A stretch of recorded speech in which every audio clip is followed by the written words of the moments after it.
அண்ணா, அதாவது நான் வந்து இங்க வேலம்மாள்ல டீச்சரா இருக்கேன். நான் வந்து நெறைய புக்ஸ் படிப்பேன். பசங்களுக்கு வந்து நம்ம விழிப்புணர்வு குடுக்கணும் ஆட்டோமேட்டிக்கா எனக்கு தோணிட்டே இருக்கும். அப்ப வந்து பாத்தீங்கன்னா, நான் வந்து படிச்ச புக்ஸ் எல்லாத்துலயும் உள்ளத நீங்க அத்தனையும் ஷார்ட்டா சொல்றத பார்த்தேன். நான் வந்து இங்கிலீஷ்ல நெறைய படிக்கிறனால, நம்ம தமிழ் வீடியோல ரொம்ப பட்டுன்னு ரொம்ப கரெக்ட்டா எல்லாத்தையும் ஆணி அடிக்கிற மாதிரி சொல்றத நான் உங்கள தான் பார்த்தேன். அதுக்கப்புறம் ஃபுல்லா உங்க வீடியோஸ் நான் தட்டி பார்த்துட்டே இருப்பேன். அதுல பாத்தீங்கன்னா டீப் ஒர்க்ன்ற புக்ல சொன்னதை நீங்க 5 நிமிஷத்துல அந்த புக்ல உள்ள கான்செப்ட் சொன்னதை பார்த்தேன். அது பார்க்கும்போது எனக்கு அப்படி ஒரு விழிப்புணர்வு கிடைச்சது. பிரசன்ட் மொமெண்ட்ல ஏன் இருக்கணும், நிகழ்காலத்துலதான் வாழ்க்கை எல்லாமே இருக்குன்றத புரிஞ்சு போய் நான் என்னோட ஸ்டூடெண்ட்டுக்கு எல்லாருக்குமே சொல்லிட்டே இருப்பேன். பிரசன்ட் மொமெண்ட்ல இருங்க. அதை நீங்க ரொம்ப அழகா அதை தெளிவா, அதாவது அந்த ஒவ்வொரு வார்த்தையும் தெளிவா சொல்றத நான் கவனிச்சேன். அதுக்கப்புறம் பார்த்தா எல்லாமே சூப்பரா நீங்க ஒரு மணி நேரம் ஒருத்தர் பேசுறத ஒரு 5 நிமிஷம் 2 நிமிஷத்துல கரெக்டா சொல்றது. அது நம்ம தாய்மொழியில நான் சொல்றதை கேட்ட பின்னாடி என்னோட டைம் எல்லாம் ஒதுக்கி உங்க வீடியோஸ் எல்லாமே நான் பார்க்க ஆரம்பிச்சது. உங்களுக்கு ரொம்ப நன்றி சொல்லணும்னு தான் நான் சொல்லுவேன். நீங்க சொன்னீங்க இன்னைக்கு காலையில நம்ம வந்து மாணவர்களுக்கு கொண்டு போய் எல்லாத்தையும் சேர்க்கணும். என்னோட தோட்டம் அதுவாவே தான் இருக்கும். அவங்க பின்னாடி சன்னாகிரி அடைஞ்சதுக்கு அப்புறம் அவங்களுடைய வார்த்தைகள் எல்லாம் எடுத்ததுக்கு அப்புறம் நான் ரொம்ப சூப்பரான லைஃப் வாழ ஆரம்பிச்சிட்டேன். அது மாதிரி உங்களை பார்த்தது எனக்கு ரொம்ப சந்தோஷம். அது நான் எனக்கு கேள்வியே கிடையாது உங்ககிட்ட. ஏன்னா நீங்க சொல்றதுலாம் அற்புதமான ஒரு விஷயம். எனக்கு எல்லாமே தெளிவா புரிஞ்சுச்சு. ரொம்ப சந்தோஷப்படுறேன். ஏன்னா உங்களால இத்தனை பேர்கிட்ட சேர்க்க நீங்க சொன்னீங்க எனக்கு காலையில இன்னொரு விஷயம், அதுவும் எனக்கு ரொம்ப பிடிச்சிருந்தது. ஒரு மகாவிஷ்ணு போதாது உங்களோட விஷயங்களை கொண்டு போய் சேர்க்கறதுக்கு, பல மகாவிஷ்ணு வேணும் அப்படிங்கறது எனக்கு நல்லா புரிஞ்சு போய் அந்த மாதிரி நானும் என்னோட கான்செப்ட் ஃபுல்லா என்னுடைய ஸ்டூடெண்ட்டுக்கு கொண்டு போய் சேர்க்கணும்ன்றதுதான் என்னுடைய ஒரே தெளிவா ஒரே மூச்சா இருக்கு சார். குருவே சரணம். அனைவருக்கும் வணக்கம். ஜென்ரலாகவே மனிதர்களுக்கு ஒரு ஆசை ஒன்று வந்துடும். எப்படிப்பட்ட ஆசை வரும்? நம்மளோட ஒரு விஷயம் பெட்டரா பார்த்துட்டாவே அந்த மாதிரி நம்மளும் ஆயிடணும். என்னோட ஒருத்தன் நல்லா பாடுறான்னா நானும் நல்லா பாடிடணும், ஒருத்தன் நல்லா பேசுறான்னா நானும் பேசிடணும், ஒருத்தன் நம்மளோட ஒரு விஷயத்த எக்ஸ்ட்ரா தெரிஞ்சு வச்சுக்கிட்டானா நானும் தெரிஞ்சு வச்சுக்கணும். இந்த மாதிரி இன்ஸ்பயர் ஆகுறது தவறு கிடையாது. ஆனா இந்த மாதிரி நீ ஒவ்வொரு விஷயத்தையும் இன்ஸ்பயர் ஆகணும்னா இந்த பூலோகத்துல, இந்த பூமியில கோடி விஷயங்கள் இருக்கு. எத்தனை விஷயத்துல இன்ஸ்பயர் ஆகி எத்தனை விஷயமா மாறுவீங்க நீங்க?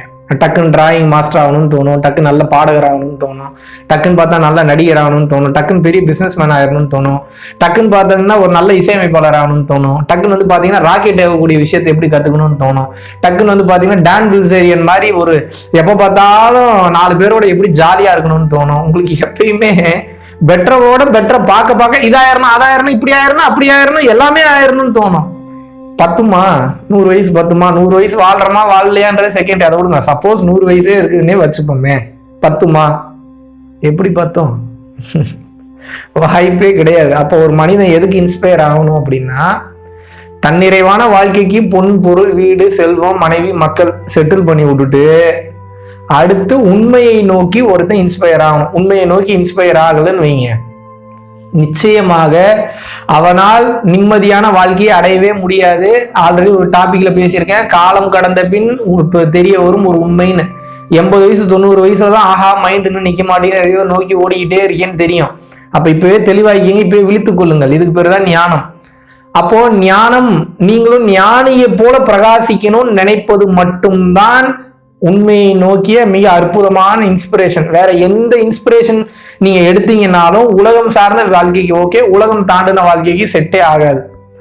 அப்படியே நீங்க உலகம் சார்ந்த வாழ்க்கைக்கு நீங்க எடுத்துக்கிட்டீங்கன்னா கூட, இப்போ நீங்க ரஜினிகாந்த் அவர்கள் அளவிற்கு நீங்க மிக உயர்ந்த ஒரு நடிகராக இருந்தாலும் கூட நிச்சயமாக உங்களுக்கும் மனக்கஷ்டம் மனக்கசப்பு கஷ்டம் கவலை துக்கம்ன்றது ரஜினிகாந்த் அவர்களுக்கும் உண்டு, ஓப்பனான உண்மை.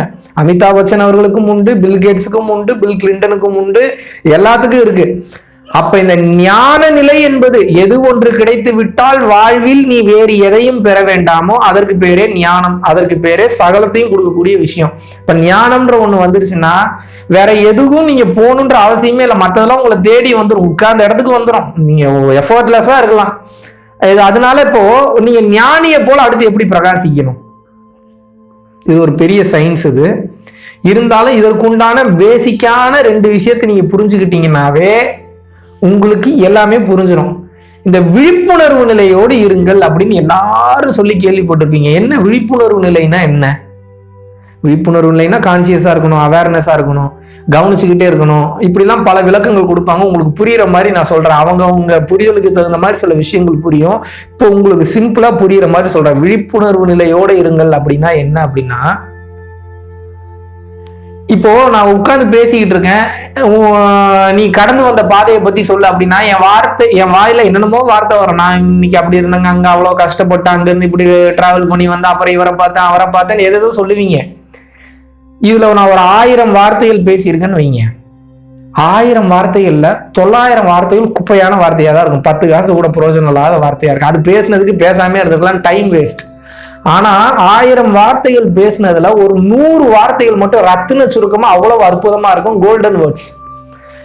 அந்த 900 வார்த்தை பேசாம இந்த வெறும் 100 வார்த்தையை நம்ம பேசியிருந்தாலே அற்புதமா கன்மையாயிருக்கும், அற்புதமான விஷயமா இருந்திருக்கும். அப்ப இந்த 100 வார்த்தைகளுக்கு உண்டான பவர் இருக்கு பாத்தீங்களா, இதுக்கு பேர் தான் கான்சியஸ்னஸ். அப்ப இந்த 100 வார்த்தைகள் நீங்க கான்சியஸ்னஸோட பேசிருக்கீங்கன்றதுனாலதான் அது அவ்வளவு புகழ் பெற்று இருக்கு, அவ்வளவு அற்புதமாக இருக்கு. அப்போ இந்த வார்த்தைகள் பேசும்போது நான் கவனத்தோட ஒவ்வொரு வார்த்தையும் ஆழமா கவனிச்சு அற்புதமா பேசும்போது அந்த கான்சியஸ்னஸ் டு த கோர் போயிடும். கவனிச்சு கவனிச்சு கவனிச்சு கவனிச்சு பேசும்போது விழிப்புணர்வு நிலை ஹை லெவல்ல இருக்கும். அப்போ தேவையற்ற வார்த்தைகள் தடுக்கப்படும். இப்ப நானே சில நேரத்துல தடுமாறி பேசுறேன் அப்படின்னா 100% விழிப்புணர்வோட மாபெரும் ஞானிகளாலே இருக்கிறது ரொம்ப கஷ்டம். எப்பயாவது தான் வந்து பாத்தீங்கன்னா அந்த மாதிரியான நிலைகளுக்கு 100% விழிப்புணர்வு 24 மணி நேரமும் இருப்பாங்க. மிக உயர்ந்த மிக மிக மிக மிக உயர்ந்த ஞானிகள் இருப்பாங்க. அப்போ அந்த விழிப்புணர்வு நிலையை வளர்த்து கொள்வதுதான் ஒரு மனிதனுடைய தலையாய நோக்கமும் கடமையும் கூட. இதுதான் ஞான பாதை. அப்போ விழிப்புணர்வு நிலையோட நீங்க இருக்க இருக்க இருக்க இருக்க எதுக்குள்ளேயும் போய் சிக்கிக்க மாட்டீங்க. ஒரு எக்ஸாம்பிள் இப்போ உங்களுக்கு சொல்றேன். மெயினா ஒரு மனிதன் விழிப்புணர்வு நிலையோட 2 இடத்துல இருக்கணும். எப்போ சந்தோஷம் வெற்றின்னு வரும்போது மற்றவங்க புகழும் போது மிக உயர்ந்த விழிப்புணர்வோட இருக்கணும். தோல்வி துக்கம் கவலை கஷ்டங்கள் வரும்போது மிக உயர்ந்த விழிப்புணர்வு நிலையோட இருக்கணும். இதனாலதான் கண்ணதாசன் சொன்ன விஷயத்த உங்களுக்கு சொல்லியிருக்கேன். வருவதை கண்டு மயங்காமலும் போவதை கண்டு கலங்காமலும் எவன் ஒருவன் சமநோக்கத்தோடு இருக்கிறானோ துன்பம் அவனை நெருங்குவதில்லைன்னு கண்ணதாசன் சொல்றாரு இல்லையா. அதுக்கு உண்டான அர்த்தத்தை இப்ப சொல்றேன் பாருங்க. ஒருத்தன் உங்களை புகழும் போது நீங்க என்ன ஆயிடுவீங்கன்னா அப்படியே அதில் லயிச்சிருவீங்க. நல்லா தான் இருக்கும், சுகமா தான் இருக்கும், இல்லைன்னா கிடையாது. ஆனா உங்களோட மனம் போக போக அது எப்படி தெரியுமா டிராவல் பண்ணி கொண்டு போகும். அடுத்து எப்பயுமே அடுத்தவன் புகழ மாட்டானா, இவன் நம்மள புகழ மாட்டானா, இது நமக்கு சந்தோஷத்தை தராதா, அது நமக்கு சந்தோஷத்தை தராதான்னு சொல்லி ஒரு அங்காடி நாய் போன்று நீங்க வந்து ஊரவே சுத்த ஆரம்பிச்சிருவீங்க. நான் நாயின்ற வார்த்தையை தவறா சொல்ல, நாய் என்பது மிகவும் நன்றி உள்ளது, தயவு செஞ்சு தவறா எடுத்துக்காதீங்க. அப்படி ஏங்க ஆரம்பிச்சிடும். ஒரு நாய் எப்படி தன்னோட எஜமான வரமாட்டானான்னு ஏங்குது. உண்மையான எஜமானன் என்பவன் இறைவன். அவனுக்காக ஏங்குச்சுன்னா பிரச்சனையே கிடையாது. ஆனா இந்த உலகம் சார்ந்த விஷயம் எதுக்கு அந்த நாய் ஏங்குச்சுனாலும் பிரச்சனை. அது போலதான் உங்கள் மனம் எனும் குரங்கு சுகத்துக்கு சந்தோஷத்துக்கு ஆசைப்பட்டு இதுல சந்தோஷம் கிடைக்காதா, அதுல சந்தோஷம் கிடைக்காதா, இவன் நம்மளை புகழ மாட்டானா, அவன் நம்மளை புகழ மாட்டானா. இப்போ நீங்க அடிமையா இருக்குது, அவனுக்கு அடிமையாகல, அவனோட புகழ்ச்சிக்கு அடிமையா இருக்கீங்க.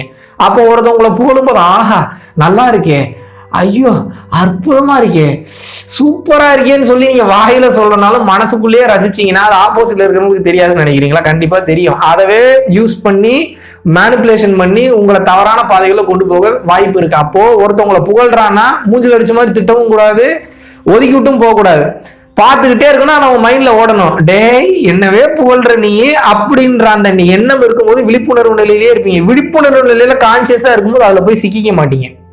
அப்படி இல்லைன்னா அதுல சிக்கிப்பீங்க. உங்க மைண்டு உங்களையே அறியாம உங்களை பைபாஸ் பண்ணிட்டு உங்களை விட்டுட்டு அடுத்து இதை தாண்டி எப்படி நம்ம புகழ்ச்சியை நம்ம போய் அடையிறதுன்ற அந்த தேடலுக்குள்ள போக ஆரம்பிச்சிடும். இது புகழ்ச்சியில சந்தோஷத்துல இருக்கக்கூடிய மாபெரும் ஒரு சூழ்ச்சி.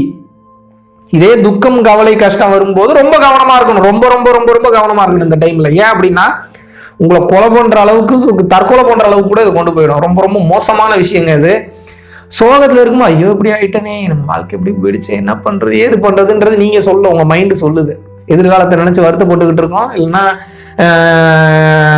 உங்களோட பாஸ்ட் இறந்த காலத்தை நினைச்சு கவலைப்பட்டுக்கிட்டே இருக்கும். இந்த மாதிரி தான் இருக்கக்கூடியது மோசமானது இந்த மைண்டு.